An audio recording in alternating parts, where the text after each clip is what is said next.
bom dia, a graça e a paz.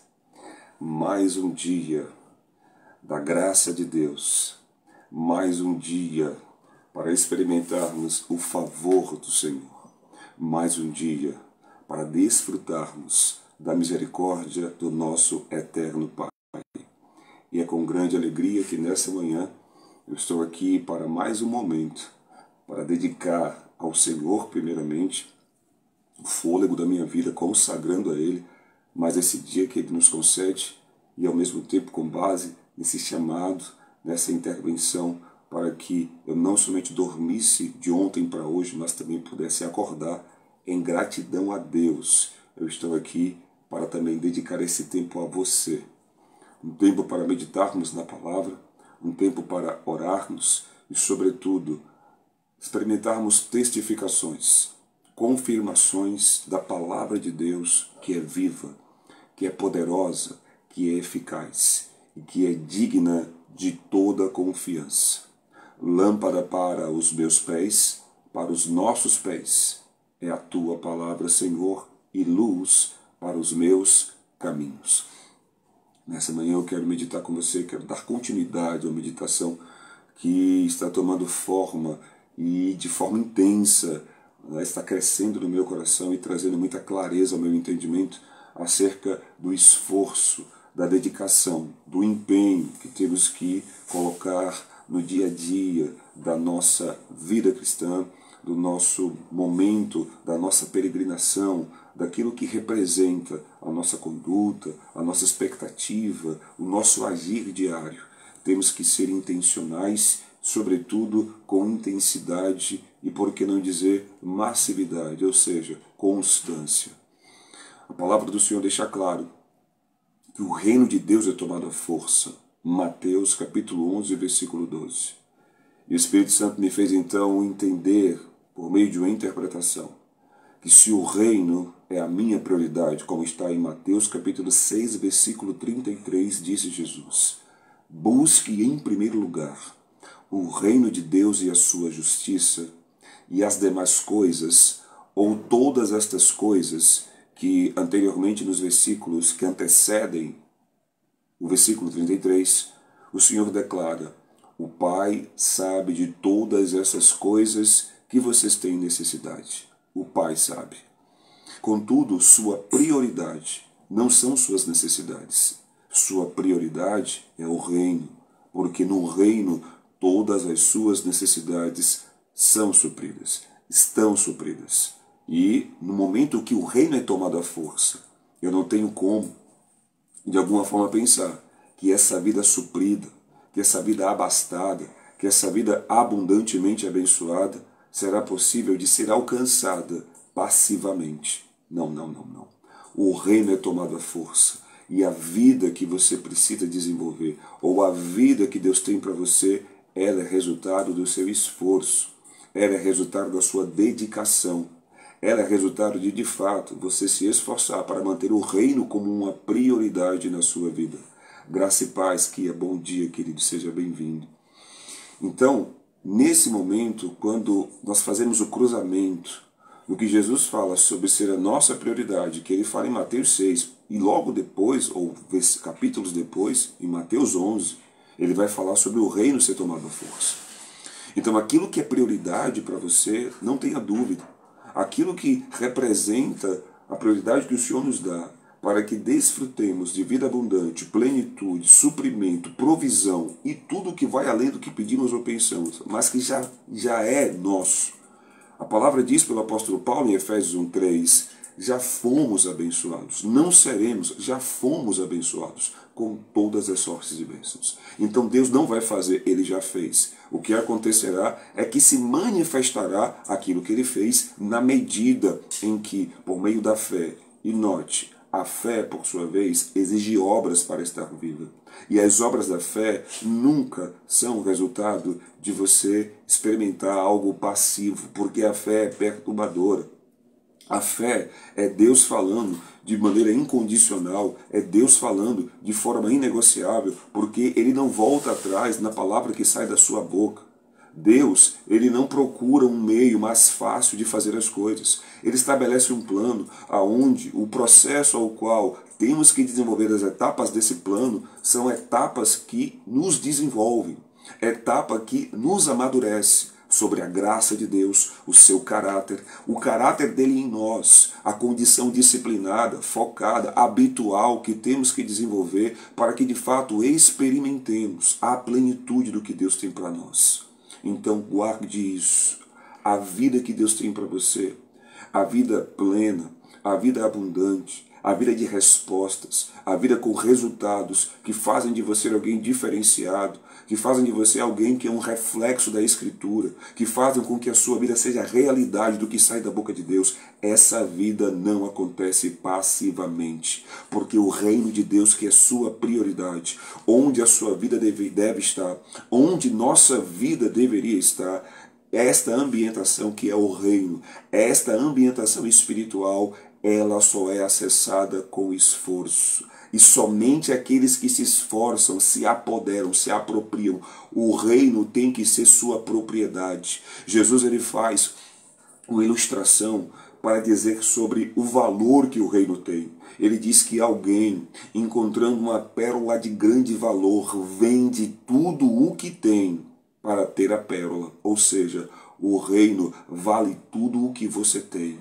O reino para que você acesse, o reino aonde não lhe falta coisa pequena ou coisa grande, o reino de onde vem a provisão, o reino de onde flui cura, o reino onde somos ministrados a respeito do poder que opera em nós. Ele é a pérola de grande valor que, quando alguém identifica esse valor, vende tudo o que tem para ter o reino. E é justamente o fato de pessoas terem a mentalidade no reino é que fazem delas pessoas belicosas. Pastor, o que isso quer dizer? Pessoas que estão dispostas à batalha, pessoas que estão dispostas a guerrear, porque hoje você acordou para combater o bom combate da fé. Por quê? Porque o justo vive da fé. É pela fé que vivemos. E a única forma de estabelecermos uma relação, de fato, que não é equilibrada, mas uma relação fluida, uma relação significativa, uma relação frutífera, uma relação próspera com Deus, é pela fé. Porque sem fé não podemos agradar a Deus. E note, fé, segundo o escritor aos Hebreus, no capítulo 11, versículo 1, é uma certeza. Fé é uma convicção. Fé não ampara dúvidas. Fé não ampara sugestões além daquilo que Deus fala. Então, pega esse conceito, essa definição que a própria Escritura dá de fé e traga ele comigo. Venha comigo agora para Hebreus 11:6, onde está escrito: sem fé é impossível agradar a Deus. E substitua a palavra fé pelo conceito dela. E você vai entender que não podemos agradar a Deus sem convicção. Não podemos agradar a Deus sem termos certeza do que Ele nos fala. Você e eu não podemos caminhar incertos nessa vida. Você e eu não podemos caminhar sem sabermos aonde queremos chegar. Você e eu não podemos viver um dia sem termos expectativa do que vamos conquistar, do que queremos desse dia e, sobretudo, para a glória de Deus. Porque, primeiramente, esse tipo de mentalidade do reino de Deus só se estabelece na vida de quem prioriza Deus. Note que o profeta Oséias diz no capítulo 6, versículo 3, conheçamos, e prossigamos em conhecer ao Senhor. A cada novo dia, uma nova revelação de Deus está disponível para cada um de nós. Para que não fiquemos elucubrando ou de repente nas sugestões que vêm da esquerda ou da direita, com ventos de doutrina, com pregadores que de alguma forma são afamados e que trazem muitas vezes ministrações envolventes do ponto de vista teológico ou do raciocínio lógico ou do intelecto, mas a revelação de Deus não está destinada à sua mente. A revelação de quem Deus é sempre tem alvo no seu coração, que é onde Ele começou uma boa obra e onde Ele escreveu aquilo que de fato faz com que eu e você entendamos que Ele, Deus, é o motivo da nossa alegria. Para que então possamos ter um coração ao qual Deus se agradará em realizar todas as coisas, porque as Escrituras dizem: agrada-te do Senhor o teu Deus, e Ele satisfará os desejos do teu coração.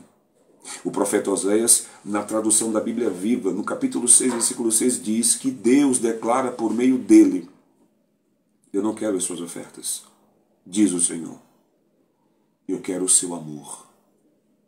Eu não quero os teus sacrifícios. Declara o Eterno, eu quero que vocês me conheçam. O que Deus mais espera de cada um de nós, que em Cristo Jesus fomos alcançados para a vida eterna, é que o conheçamos. Porque, como disse o profeta Daniel, no capítulo 11, versículo 52 do seu livro, o povo que conhece o seu Deus é um povo forte e esse povo realiza proezas. Conhecer a Deus altera o conhecimento que você tem de você mesmo e, por conta disso, altera a noção que você tem do potencial que está na sua vida sobre realização. O conhecimento de Deus altera a noção que temos de nós mesmos. E quando alteramos a noção de nós mesmos com uma perspectiva bíblica, passamos a entender o que podemos realizar, o que podemos fazer por conta de quem Deus é na nossa vida. Então fica aqui a mensagem final. Precisamos nos dedicar e nos esforçar para viver uma vida de fé. Há um combate diário para que você não viva a fé. Diariamente o inimigo, por sugestões, por uma arquitetura mundana, mundial, setorial, municipal, estadual, de esfera federal, em cada nação, por meio de principados, potestades e dominadores, Paulo disse, a nossa luta. Você tem uma luta hoje, essa luta é para que você exerça o seu direito de crer e confiar em Deus, para que a realidade da sua vida seja pautada no favor de Deus. O favor de Deus para a sua vida, a graça de Deus, a sua vida é pela graça. É pela graça. Então, precisamos nos esforçar. Precisamos realmente entender e discernir que o que Deus espera de nós é que, por meio da fé, nos esforcemos para que experimentemos a sua fidelidade, o seu favor, que não seja, e a sua misericórdia, que diariamente renova os nossos dias para que não sejamos consumidos. Quero deixar a citação final na carta do apóstolo Pedro, segunda carta, capítulo 1, versículos de 5 a 10, que diz assim: Por isso mesmo, aplicando todo o vosso esforço, acrescentai a virtude à vossa fé, e o conhecimento à virtude, e o domínio próprio ao conhecimento, e a perseverança ao domínio próprio, e a piedade à perseverança, e a fraternidade à piedade, e o amor à fraternidade. Porquanto, se estas virtudes existirem e crescerem em vós, elas não vos deixarão ociosos, nem tampouco infrutíferos, no perfeito conhecimento de nosso Senhor Jesus Cristo. Pois aquele em quem essas virtudes não habitam, age como quem não pode ver, ou enxerga somente o que está perto, tendo esquecido da purificação dos seus antigos pecados.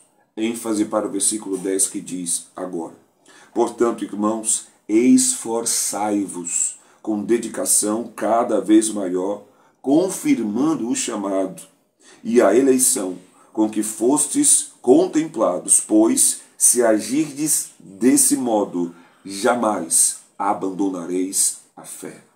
Se com dedicação e esforço guardarmos as instruções que o Espírito Santo deu para o apóstolo Pedro, do versículo 5, ou melhor, do versículo 4, onde ele diz que nós somos coparticipantes da natureza de Deus. Por isso é que então precisamos agregar à nossa fé os aspectos que o apóstolo Pedro, pelo Espírito Santo, vai elencando, até chegar ao versículo 10, onde ele fala que se nos esforçarmos e formos dedicados, jamais abandonaremos a fé, porque teremos uma outra mentalidade na perspectiva do reino, na perspectiva da fé e da relação com Deus por meio de Jesus Cristo. Vamos orar. Nosso Deus e nosso Pai, graças te damos nessa manhã pela rica oportunidade que o Senhor nos concede em mais um dia para desfrutarmos do teu amor que lança fora todo medo e nos atrai para um lugar de intimidade, para um nível mais profundo na relação com o Senhor e também num patamar mais alto, no tocante à compreensão da Tua palavra revelada ao nosso coração pelo Teu Espírito. Pai, nós te bendizemos por este dia. Te damos graças porque o teu favor é sobre nós. Louvamos ao Senhor porque cremos que os teus anjos receberam ordens ao nosso respeito para nos guardar em todos os nossos caminhos. Cremos que agora, neste exato momento, há um anjo de prontidão à nossa direita, um outro à nossa esquerda, para que em mais um dia se cumpra o que diz o Salmo 91. 1000 cairão à sua direita, 10.000 à sua esquerda, e você não será atingido. Tomamos posse dessa palavra, dessa revelação que nos encoraja a hoje combatermos o bom combate da fé, nos posicionando verdadeiramente diante de toda intimidação, de todo medo, para declarar: uma vez que confiamos no Senhor, a quem temeremos? Uma vez que o Senhor cuida de nós, quem poderá nos atemorizar?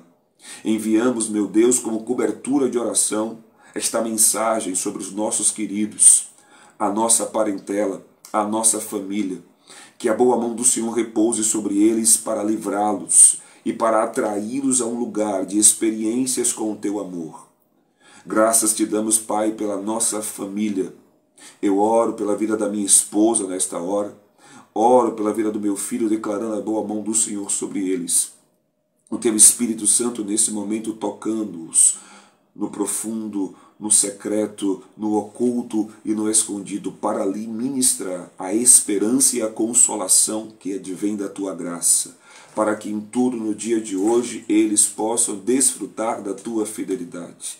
Estendo esta oração aos cônjuges, estendo esta oração às famílias, estendo essa oração ao projeto de Deus sobre a terra, que faz com que esta obra se multiplique, fazendo com que o reino avance.